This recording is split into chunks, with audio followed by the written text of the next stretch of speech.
अगर 20 वर्षों से प्राकृतिक एवं जैविक खेती कर रहे हैं, तालियों से आप स्वागत करिए उनका। रंजन भाई इंडिया में जाते हैं, पूरे इंडिया में जाते हैं। आप ऑल इंडिया भैया, आप ऑल इंडिया मतलब जैविक और प्राकृतिक खेती की स्पीच के लिए जाते हैं। बहुत बहुत धन्यवाद भैया, धन्यवाद। बैठिए बैठिए बैठिए।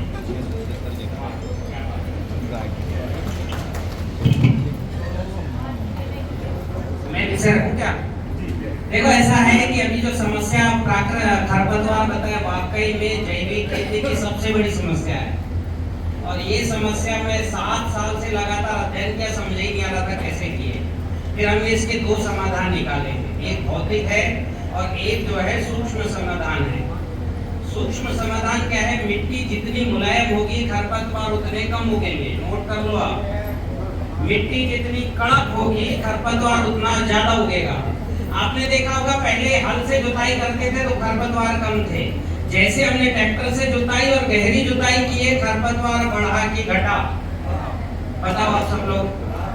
गहरी जुताई किए, खरपतवार बढ़ा कि घटा?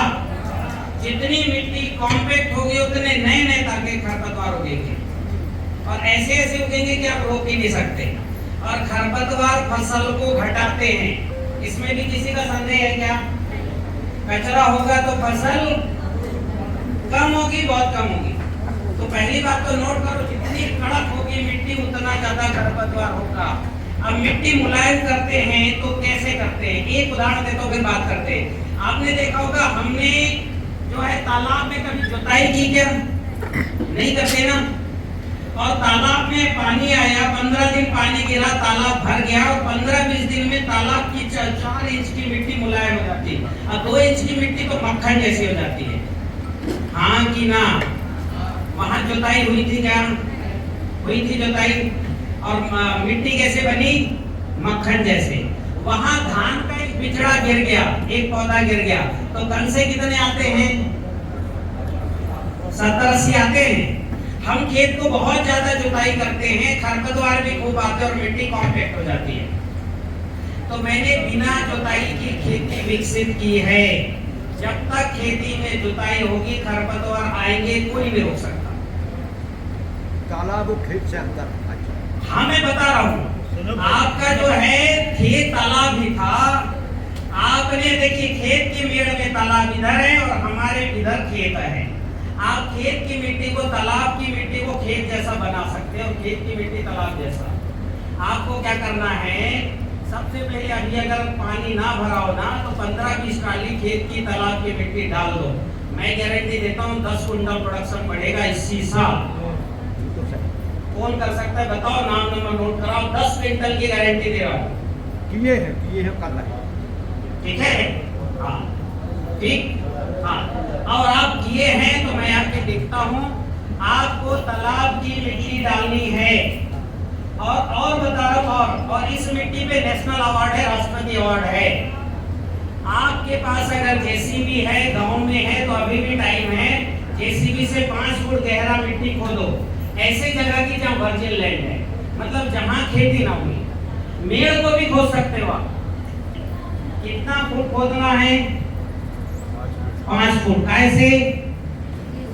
तो आप जेसीबी से गहरा खोदो, वो मिट्टी उठाओ, ट्राली में भरो, खेत में डाल दो। 15-20 ट्राली, 25 ट्राली, अधिकतम 30 ट्राली। अभी हमारे यहाँ के किसानों को हमने एक मजीठा नाला गिरा था, ईमानदीन जहाँ से है ना, वहीं से निकलता है वो लंबा। वो अभी जो हमने उसकी व्यवस्था बनवाई थी एक, कि मजीठा नाले को किसानों से कह दिया कि इसको गहरा कर दो क्योंकि इससे पानी निकल जाएगा। और वो नाले की जो मिट्टी है, मिट्टी को जिस किसान को चाहिए अपने अपने ट्राली में भर के लेके चला जाए। और उससे क्या हुआ कि हिरन में हमारा जाने वाला पानी की व्यवस्था बढ़ गई, वो भी रहेंगे और किसान का फायदा भी होगा। दोनों फायदा। तो अभी वहाँ नहीं होगा तो हजारों, सैकड़ों नहीं, हजारों ट्राली मिट्टी, नाम जितनी ट्राली उठ गई होगी, ऊपर ही होगी। ये मुफ्त में हमारी वहाँ की पूरी कटाई हो गई और लोगों को मिट्टी मिल गई। अच्छा बता रहे हैं आप, बताइए। ये बहुत बढ़िया, बहुत सही किया। धन्यवाद। अब जो है खेती की बता रहा हूँ, खरपतवार की समस्या का जो समाधान है, दूसरा समाधान, एक तो मिट्टी मुलायम करो। मिट्टी केवल तालाब की मिट्टी डालने से मुलायम नहीं होगा, हमें कुछ यहाँ और काम करना पड़ेगा, तब जाके मुलायम होगी। नहीं तो जो कि तालाब और जो जमीन से खोद के मिट्टी डाले वो भी ज्यों करते हो जाएगा 2-3 साल में। ठीक है, समझे आपने? जेसीबी से खोद के 20-25 ट्राली खेत में डालना है। कहाँ की मिट्टी? तालाब की, या जहां खेती ना हुई हो वहां की आप डालिए। इस सिस्टम को बोलते हैं CVR टेक्निक। इस टेक्निक को नेशनल अवार्ड है, और जिसने इस टेक्निक को खोजा तो जो है, क्लिंटन के पहले कौन था महाराष्ट्रपति? नहीं, वो बराक ओबामा के पहले और कोई था। हाँ, नहीं, वो क्लिंटन के बाद वो मिलने आया था भारत में। मिला 4 घंटे मिला सर, इसको CVR से, चिंतामणि वेंकट रमन। ये टेक्निक इतनी बढ़िया है, और है इसमें क्या करना, क्या है? जेसीबी से 5 फुट गहरी मिट्टी क्यों डालना? अभी क्या होता है, पिछले 15-20 साल पहले जब तक ट्रैक्टर नहीं चलते थे, खरपतवार नाशक या क्लोरोपाइरिफॉस नहीं डलता था, हर साल बारिश में 10 फुट नीचे का केचुआ ऊपर आता था। 15 फुट तक क्या केचुआ आता है हमारे खेतों में? दिखाएंगे जिसको देखना हो। जब 15 फुट, 10 फुट और 5 फुट केचुए का ऊपर आएगा तो खाली आएगा कि मिट्टी लेके आएगा? तो जिनके खेत में 15 फुट का केचुआ आ रहा है उनको जरूरत नहीं करने की, और उन खेतों में पानी कितना ही आए नीचे चला जाएगा, वो छेद कर देता है। प्रति वर्ग फुट 4 केचुए हो तो बारिश का पानी अंदर जाएगा। तो आपको क्या करना है, ये केचुए जब 5 फुट गहराई की मिट्टी डालोगे ना तो देखना इसी साल केचुए दिखेंगे। वो 5 फुट नीचे जाके छुप गए आपके यूरिया DAP के, मतलब फास्फेट, सल्फेट, फास्फेट और क्लोरोपाइरिफॉस से डर के कहां छुप गए हैं? 5 फुट नीचे। और वो केचुआ ऊपर नहीं आया, इसलिए जेसीबी से लाके हमने डलाया। ये कर लेना, इसी साल प्रोडक्शन बढ़ेगा, मेरी 100% गारंटी है। ठीक है? हाँ, दूसरा काम, आपको अगर खरपतवार रोकना है तो उसका जो है साधन है मल्चिंग। और मल्चिंग जो है बताया गया है कि पुराने पत्तों से ढको, लेकिन ये प्रैक्टिकल नहीं है, लेबर है ही नहीं। ठीक है, 1 करोड़ 40 करोड़ की जनसंख्या में लेबर कोई नहीं बचा। किसान भी अब लेबर का काम नहीं करता है, इसलिए वो बीमार भी होता है। विषय वो नहीं है, मैं ये कह रहा हूँ मल्चिंग। तो एक लाइव मल्चिंग हमने डेवलप की है, ये मैं दिखाता हूँ, अभी प्रेजेंटेशन में भी दिखा दूंगा। ये देखो, हमने 2 तरह के मल्चिंग ढूंढा। एक ढूंढा जो है सन की हरी खाद का मल्चिंग। आपको क्या करना है, जिसके पास भी सन का बीजा हो, चाहे आप सोयाबीन लगाना है अभी, चाहे धान लगाना है, चाहे कुछ भी लगाना है, आप क्या करो, अभी तो शुरुआत में एक तो जुताई कर लो इस साल, अगले साल नहीं करना, है ना। आपको क्या करना है, 15-20 किलो जो दीमक का जो भीटा होता है ना, दीमक का भीटा देखे ऊंचे ऊंचे होते हैं, 8-10 किलो वो मिट्टी को गौमूत्र से छिड़के, नहीं तो पानी से छिड़को, और आपका सन के बीजा से मिला के फेंक दो और सिंचाई करो, पूरा सन उग जाएगा। और जहाँ सन उगता है वहाँ कचरा उगता है क्या? कोई बता सकता है किसने सन लगाया है? जहाँ सन लगाते वहाँ कचरा उगता है क्या? हाँ, कल तो वो आज निकलेगा, नहीं उगता ना। तो देखो मेरी बात का वो समर्थन किया। सन बहुत गर्म फसल है, जहाँ सन लगेगा वहाँ घास, भूसा, मोथा उग गई, ये गाजर घास तक नहीं उगता। अच्छा, चलो कोई नहीं। तो आप 35 किलो सन फेंको, और 35 दिन बाद क्या करना, अंकुरित धान, बढ़िया 2-3 दिन पहले धान अंकुरित करना, खेत में घुस के फेंक देना और पहटा चला देना, और हल बैल से चला देना तो हाथ से खींच देना, मोटी लकड़ी रस्सी बांधना और हाथ से खींचना, पूरा सन सो जाएगा। 35 दिन ही 30 दिन बाद, 28 दिन बाद निकल दो। जहाँ सन उगेगा वहाँ खरपतवार नहीं उगता, बिल्कुल नोट कर लो, 100% में गारंटी देता हूँ। फिर सन को सुला दोगे तो धान उगेगा कि नहीं उगेगा? मैं आपको थोड़ी देर में कॉल करता हूँ, मीटिंग में। धान की बोनी हम ठीक है श्रीमान जी, प्रणाम। पहले करी थी या 30 दिन बाद करेंगे? 30 दिन बाद करना। तो हमारे को 30 दिन में जो फसल चक्र में नुकसान हुआ उसकी पूर्ति कैसे होगी? आज की तारीख में कोई एक प्रैक्टिकल समस्या है, नहीं, बिल्कुल ये प्रैक्टिकल समस्या है जी। लेकिन जिनके पास सिंचाई है वो तो आराम से कर सकते हैं, जिनके पास सिंचाई है। जैसे अभी मूंग लगाते हैं, हमारा दिक्कत क्या है, अभी तो मूंग उड़द हम काट रहे हैं, मूंग उड़द काट के फसल दूसरे दिन अपन लग जाएंगे धान के लगाने के लिए, रोपा हमने पहले से तैयार किया हुआ है। तो ये सन लगा के 30 दिन तक हम फसल करें और रोपा तब तक इतना बड़ा हो जाए कि हम उसको रोक ना पाए। व्यावहारिक रूप से नहीं, अभी रोपा नहीं लगाना है सर, इसमें में तो बिना जुताई की खेती रोपा नहीं लगता। इसमें क्या होता है, जिनके पास सिंचाई है, मैं बिना सिंचाई की बता रहा हूँ, जिनके पास सिंचाई है क्या करना, अभी जो है 15 मई 20 मई 25 मई तक आपको, जून में भी अभी फेंक सकते हो, अभी भी रिस्क ले सकते हो, कोई दिक्कत नहीं। कम दिन की धान है तो 100 दिन की 125 दिन की धान, 150 दिन की धान में नहीं करना। आपको सन लगाना है और 25 दिन बाद क्या है, धान फेंक देना है और उसके 3-4 दिन बाद क्या करना, पाटा चला देना, सन सो जाएगा, धान उग जाएगा। और सन की जो जड़ है वो मरने लग जाएगी। सन क्या करता है, 35 किलो सन 20 दिन में 3 कुंटल यूरिया फिक्स कर देता है जमीन में, यानी 125 किलो नाइट्रेट फिक्स कर देता है। और उसकी जड़ सूखेगी, वहां धान की जड़ जाएगी, कन से आएंगे, और जब तक धान बढ़ेगा तब तक खरपतवार नहीं बढ़ना है। अच्छा 100% समाधान है। पाटा तो आजकल ट्रैक्टर में भी फिट हो जाता है। ट्रैक्टर तो सर ले जाएंगे अपनी टेक्निक में, खेत का काम ही नहीं। ट्रैक्टर में खेत में, जब से खेत में ट्रैक्टर गया है, हार्वेस्टर गया, यदि गीली मिट्टी आकर जाएगी तो कॉम्पैक्ट होगा, तो फसल में देखो, मिट्टी और मनुष्य किसी भी का पहला खुराक है हवा। आपके खेत की मिट्टी है जो है, एक ढेला इसके अंदर डालो, अगर जो है 40 से 50 बूंद निकल रहा है, इतना बड़ा ढेला 20 ग्राम का, तो मिट्टी सही है। अगर 4-6 बूंद निकल रहा है तो मिट्टी सांस ले रही आखिरी, और अगर 4 बूंद भी नहीं निकला तो वहां खरपतवार ही होगा, फसल नहीं होगी। खेती का, फसल का भी पहला फर्टिलाइजर है हवा। मिट्टी में हवा होना चाहिए कि नहीं होना चाहिए? होना चाहिए। तो आप सबसे पहले जाओ, पहला परीक्षण है मिट्टी का कि कांच का ग्लास या प्लास्टिक के बोतल में एक तो इतना बड़ा ढेला डालो, कम से कम 20 बूंद आना चाहिए। और नहीं तो आप, मैं वीडियो भेजता हूँ मेरे खेतों का, आप देखिए, जो पूरे भारत मेरी टेक्निक से खेती करते, हम अगर डालेंगे ना तो 50 बूंद बुलबुले निकलेंगे हवा के। तो मिट्टी का पहला फर्टिलाइजर है हवा। अगर हवा है तो खरपतवार 80% नहीं उगता। मिट्टी में जैसी कॉम्पैक्टनेस आएगा, अगर 4 बूंद हवा निकल रहा है तो खरपतवार बहुत होगा, और अगर जो है हवा निकल ही नहीं रहा है तो वहां केवल खरपतवार होगा। तो आप जो है मैडम, आप तो जाके एक बार चेक करिए, जांचिए, अगर मिट्टी में हवा निकल रही है तो खरपतवार कम होगा। हवा बढ़ानी है तो उपाय मैं बता दे रहा हूँ, सुनना है कि चर्चा करनी है? वो तो निगने से खेत बता देगा, वो खेत खुद थोड़ी सा जैसे, हाँ बिल्कुल, अगर जैविक खेती भी कर रहा है। आपने जांच कराई मिट्टी की, कितना परसेंट है कार्बन?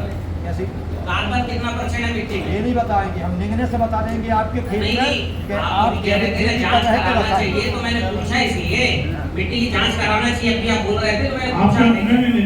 उनका विषय दूसरा था, उन्होंने बीच में ये कहा कि जैविक खेती हो रही होगी तो नरम रहता है जो खेत आपके पैदल चलने से समझ में आ जाता है, ये उन्होंने कहा। आपके विषय को आज नहीं रहे, आप अपने विषय को आगे बढ़ाइए। अब जो है बिल्कुल जांच करानी चाहिए, मिट्टी में कार्बन 2% होना चाहिए। जो भी जैविक खेती करते हैं इमीडिएट जांच कराओ, बहुत सरल है जांच कराना, ठीक है। कार्बन की जांच तो बहुत ही सरल है, विभाग भी सब तरफ सक्रिय है। अगर 2% कार्बन हो गया तो खरपतवार उगेंगे भी 15-20% नुकसान नहीं करेगा, मिट्टी में हवा हो जाएगी। अभी खरपतवार घटाने का एक और उपाय है। एक तो मैंने क्या बताया, मिट्टी मुलायम करो, और दूसरा क्या बताया, तिल की खाद करो, पर हरी खाद मत करना। तिल को गड़ाना, मतलब तिल को ऐसा बिछा देना, और अगर सब्जी लगाना है तो मिर्ची और जो भी लगाते हो, मिर्ची और बटा टमाटर, उसके पौधे लाइन से लगा देना, जुताई करने की जरूरत नहीं, और जमीन में गड़ाने की जरूरत नहीं। जमीन में गड़ाओगे हवा भी निकल जाएगा, नाइट्रोजन भी निकल जाएगा, और मिट्टी फिर कड़ी हो जाएगी, ठीक है। मतलब सन का उपयोग हरी खाद में नहीं करना, नोट कर लो। जहाँ करोगे वहाँ फंगस आता है। हरी खाद का उपयोग ओनली और ओनली तिल का करो। तिल बड़ा सस्ता है, 5 किलो तिल लो, जहाँ भी हरी खाद करने का अवसर है। तिल फेंक दो, जुताई करो 2 बार, तिल फेंक दो, हल्का पहटा चला दो, 35 दिन में तिल इतना आ जाता है। और जिनके मिट्टी में 1% कार्बन है तो दुगना आएगा, 1.5% होगा तो 3 गुना आ जाएगा। तो आप हरी खाद में केवल तिल की बोनी करना। तिल का डंठल पूरा का पूरा खाद है, तिल की पत्ती खाद है। आपने अगर 35 दिन का तिल जमीन में गड़ा दिया, कम से कम 40 ट्राली गोबर खाद डाले हो, ये मान लो। क्या बोला मैंने? हरी खाद में क्या गड़ाना है जी? तिल। हरी खाद में अभी टाइम नहीं, अभी भी बो दो, 2.5 किलो बो देना, तो आपको कम से कम क्या है 10 क्विंटल तो कम से कम गोबर की खाद के आवाज साफ नहीं आ बराबर। रही है। और इस खाद में फंगस नहीं होगा। गोबर की कच्ची खाद में तो फंगस रहता है, 3 कुंटल बना लो। वाइट रहता है, कचरे का बीज उगता है, उसको बिना डिकम्पोज के डालना नहीं। ठीक है।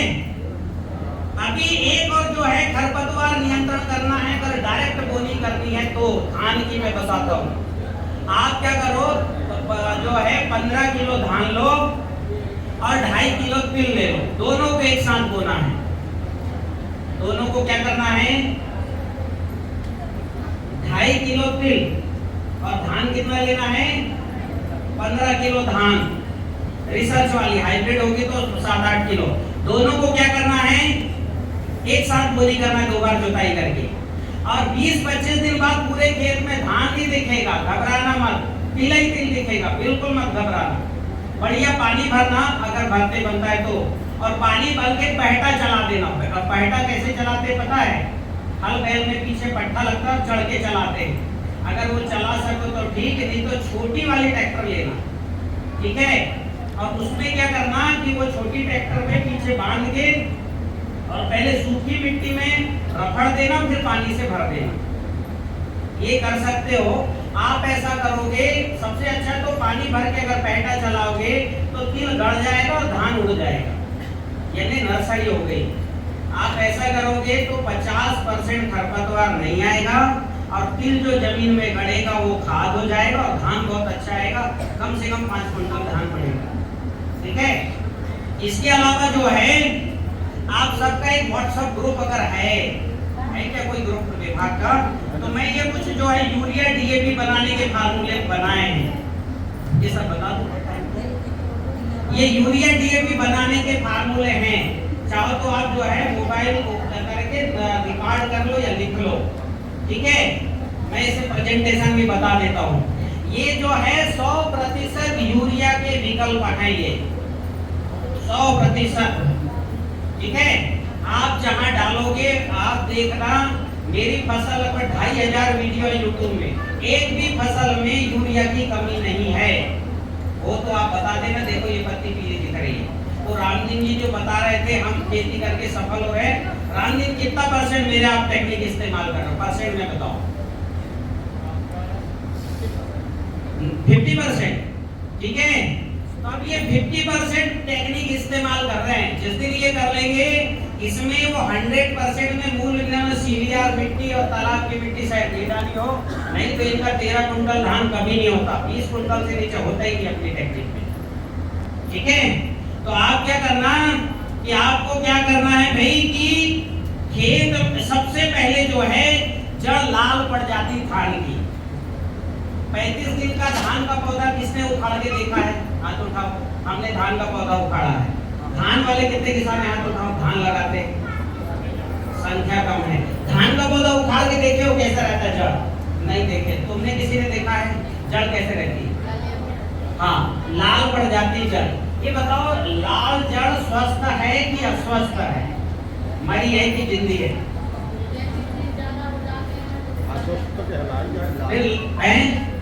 क्या बोल रहे हो, स्वस्थ है कि अस्वस्थ है? अस्वस्थ है। तो अभी धान की जड़ लाल पड़ जाती है, और भाई साहब मैं बता रहा हूँ 98% तो लाल ही पड़ जाती है, और तब भी धान हरा भरा रहता है, पीला नहीं पड़ता जब तक ब्लास्ट ना आए।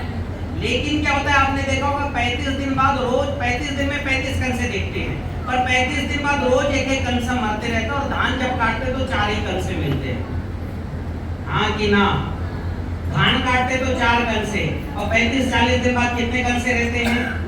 कण सा समझ रहे हो ना, कितने कण से रहते हैं? ज्यादा दिखते कि नहीं? गन्ना में भी ऐसा ही होता है, 100 दिन के गन्ना में खूब कण से, और गन्ना काटते तो 4 ही मिलते हैं। तो उनकी जड़ सड़ जाती है, एक एक करके धान के पौधे मर जाते हैं। इसलिए हमको समझ नहीं आता कैसे उपज घट गया। हम कहते भैया बड़ी अच्छी फसल दिख रही थी, उपज क्यों कम आई? कारण है जड़ सड़न। ये सबसे जो है सबसे कहना चाहिए बड़ा, कहना चाहिए विश्वासघात है प्रकृति का या किसान का या जिसका भी बोलो, कि दिखता अच्छा है, जड़ मर जाती, ऊपर से फसल अच्छी है। दरअसल क्या है, धान की जड़ की फसल अगर मर गई तो धान किनारे से रोज जड़ निकालते इतना बड़ा, और उससे पानी ले लेता है और पत्ती से खाना पीना लेके बढ़ते रहता है और 4 बाली निकाल देता है। अगर जड़ स्वस्थ होगी तो मैं गारंटी देता हूँ 35 में से 15 बाली तो आनी है, और 5 की जगह 15 बाली आई तो उपज बढ़ेगी घटेगी, जस्ट डबल की गारंटी मेरी 100%। आप 15 जड़ भी स्वस्थ रखो, आपका अगर 13 कुंटल धान आता है तो 26 आएगा ही आएगा। और जड़ सफेद करना है तो क्या करना है? जड़ सफेद करना है तो उसके 2 उपाय हैं, दोनों उपाय को एक साथ करना है। देखिए मिट्टी में जो है फंगस है और सबसे बड़ा फंगिसाइड है राख और अग्निहोत्र की राख, बाकी चूल्हे की राख से काम नहीं चलेगा। अग्निहोत्र का भस्म, बाविस्टीन और थायरम्स का बाप है फंगिसाइड, इतना बढ़िया फंगिसाइड है। और अंतर प्रवाही फंगिसाइड है, कांटेक्ट फंगिसाइड है। तो सब लोग नोट डाउन कर ले, प्रतिदिन अग्निहोत्र करें, लिख लो। और अग्निहोत्र बडी हमारा ऐप है, डाउनलोड करके टाइम निकाल लेना, टाइम पर ही घी चावल डालना है। तो अग्निहोत्र बडी ऐप डाउनलोड कर लो और टाइम पर घी चावल डालो, कम से कम 10 दिन बाद एक बार डाल देना। मैं गारंटी देता हूँ जड़ सफेद मिलेगी, 100% सफेद मिलेगी। इस साल 50% सफेद रहेगा, अगले साल 100%। इस साल आपका 20-25 कुंटल धान आएगा, अगले साल 40 कुंटल। धान की जड़ सफेद रखो, ठीक है। दूसरी टेक्नोलॉजी ये यूरिया डीएपी बनाने की है। ये 2.5 रेशियो घोल है या बनाना, इसमें अजोला है साथ में, नाइट्रोजन के बैक्टीरिया है साथ में, माइकोराइजा है साथ में, जंगल के जीवाणु हैं सभी, वो हमने निकाले। आप भी निकाल सकते हो जंगल जीवाणु, कोई कठिन बात नहीं है, बता दूंगा कभी फुर्सत मिलेगा तो ये सब जीवाणु जो है इनमें, और जो है आयरन कैल्शियम के जो है पाउडर जो यहाँ मिल जाते जबलपुर में 2-2, 4-4 किलो डाल के घोल को बना के जमीन पे डाल देना, फसल हरी कच्ची रहेगी, अच्छी उपज आएगी। एक फार्मूला बताता हूँ डीएपी, फसल रोटी, जो डीएपी का विकल्प है, ठीक है, लिख लो उसको आप लोग। क्या करना है आप लिख लो, डीएपी का विकल्प 100% डीएपी का विकल्प है। क्या करना है, 100 लीटर पानी में 10 किलो सरसों तिल या महुआ अलसी, कोई भी खली मिले, सरसों का खली, महुआ अलसी, गुल्ली आते ना तोड़ी, उसकी खली भी मिले, तो कितना किलो डालना है, 10 किलो। और 10 का आधा 5 किलो नमक डालना है, गड़ा नमक, खाने वाला नमक नहीं पैकेट वाला, वो निगेटिव रहता है, गड़ा वाला जो समुद्री नमक वो डालना, दल्ली वाला। और 2.5 किलो चूना डालना, बिना भुजा चूना जो खाने में इस्तेमाल करते हैं वो डाल देना, बढ़िया उसमें खौल आएगा, उस खौल से सारे बैक्टीरिया मर जाएंगे। कौन से वाले, खराब वाले, ठीक है, चूना की गर्मी से मर जाएंगे। अब क्या है इसमें अगला काम क्या करना है, ये जो घोल बन जाएगा 10-12 घंटे में, इसका पीएच होता है 11.5-12। इस पीएच को न्यूट्रल करना है तो 2 उपाय हैं, ठीक है, एक है जैव रसायन और एक है फिटकरी। तो आप बाजार से 2 किलो फिटकरी लेना, लेकिन बाजार में 90% डुप्लीकेट फिटकरी आते हैं। मैं पिछले 10 साल से फिटकरी यूज कर रहा हूँ, मुझे पता है। अब जो है कौन सा लेना, फिटकरी जो गड़ा गड़ा आता है, हाँ वजन वाला वो लेना, ठीक है। दूसरा लाल फिटकरी लेना, तो लाल फिटकरी 99% सही है, सफेद फिटकरी में ही धोखा है तो गड़ा वाला लेना, वजनदार लेना, ठीक है। हाँ, अब क्या करना है कि वो फिटकरी को मिला दोगे तो इसका पीएच घट जाएगा। कितना मिलाओगे, 2 किलो, और इस घोल को बहते हुए पानी में दे देना या डब्बे में रख के फेंक देना। ये डीएपी का विकल्प है, ठीक है। क्योंकि खेती आप रासायनिक करो या जैविक करो, जब तक उसमें आप जो है खुराक नहीं दोगे, जैविक खेती यानी गोबर खाद डाल दिए, जीवामृत बीजामृत डाल दिए, खेती हो जाएगी, नहीं हो सकती। ये मैं देता हूँ, लिख के कर लो आप, क्योंकि पौधा को खुराक चाहिए, उसको मतलब नहीं कि यूरिया से आया कि जो है फसल भुट्टी से आया, खुराक चाहिए पौधे को। और मिट्टी में अभी खुराक नहीं पड़ा है, तो खुराक आपको 1-2 साल देना है, उसके बाद फिर नहीं देना, उपज फिर बराबर आएगी, नहीं तो उपज घटेगी घटेगी। फसल भुट्टी देना, अब मैं बता रहा हूँ फसल भुट्टी, समझ गए, हाँ 1 एकड़ का है, 100 लीटर पानी में 10 किलो खली, 5 किलो समुद्री नमक, 2.5 किलो चूना और 2 किलो फिटकरी घोल बना के जमीन पे डालना, 3-4 बार डालना इस साल। डीएपी का 100% काम करेगा। अगला है यूरिया। यूरिया के 2 विकल्प है मेरे पास, एक बता दे रहा हूँ। एक विकल्प थोड़ा कठिन है, पर अगर आप 2400 खर्चा कर लो तो 2 एकड़ में हो जाएगा। पर एक विकल्प है जो आप घर में बना लेना। विकल्प क्या है? आपको जो है कोई भी फल, अभी मेरे को सुनो जरा, नहीं तो पढ़ने के चक्कर में भूल जाओ। कोई भी फल लिख लो, आप लोग डायरी पे ना लिखते रहो। कोई भी फल 50 किलो ले लो। अगर कम फल मिला तो भी चिंता नहीं है, ड्रम में डालना, पानी घट जाए, ठीक है। अभी 50 किलो का रेशियो बता रहा हूँ, समझो। 50 किलो का 3 गुना ज्यादा पानी डाल देना, मतलब 3 गुना ज्यादा यानी कितना हो गया? 150 लीटर पानी। लिख लो 50 किलो कोई भी फल। और जो है अभी ये महुआ के वो फल है, टोरी का जो ऊपर का आता है ना, घोलेगा, बीज निकाल के जो आता है वो ले लेना, वो भी चलेगा। अंदर का बीज निकालना, लेकिन कोई भी फल, आम, अमरूद, केला, जामुन, संतरा, केले का तना भी चलेगा। अंदर का केला काटो और बाहर का तना फेंक देना, अंदर का जो मूला है वो भी चलेगा 50 किलो। कोई भी बायोमास, जीवित बायोमास, ठीक है। हाँ, बड़े वाले फूल भी चलेंगे। कोई भी जीवित बायोमास, लाइव, सूखा नहीं चलेगा, बासा नहीं चलेगा, जीवित बायोमास कोई भी। 50 किलो डालना डम में, उसका 3 गुना यानी 150 लीटर पानी और 3 गुना कम गुड़ यानी 16 किलो गुड़। 15 से 16 किलो गुड़, 50 किलो फल, 150 लीटर पानी, एयर टाइट बंद कर देना। 20-21 दिन बाद जब धान की रोपाई होगी तो पहले बार में 25 लीटर इसी फसल गुट्टी में मिला देना। ये जो फसल गुट्टी, इसका पीएच है 3.5, 10 साल ये घोल खराब नहीं होता। ज्यादा की बनाते हो बना लो 100-500 ड्रम में, कभी खराब नहीं होगा। मेरे पास 13 साल पुराना अभी भी है। ये आयुर्वेद का आसव और अरिष्ट है, आसव है, ये खराब नहीं होगा। कितना डालना है आपको? 25 लीटर। ये काम क्या करेगा? नाइट्रोजन का, ग्लूकोज का, जीवाणुओं को बढ़ाएगा, मिट्टी मुलायम करेगा। बस हो गया, ठीक है। तो अभी ये कर लेना। और एक और जो है हाई सीएल रेशियो घोल, इसमें सामग्री लगती है, ठीक है। 2 एकड़ का 2400 रुपए का खर्च आएगा। जो खर्च करता है वो बता दे। ये भी जो है यूरिया के और माइक्रो न्यूट्रिएंट का विकल्प है, ठीक है। हाँ, ये जो है गौशाला और एफपीओ से बनवा रहे हैं। अब जिसको स्वाद बढ़ाना है तो थोड़ी देर अभी विधायक जी, अभी आप जब तक हैं फिर उसके बाद मैं चर्चा करूंगा, है ना।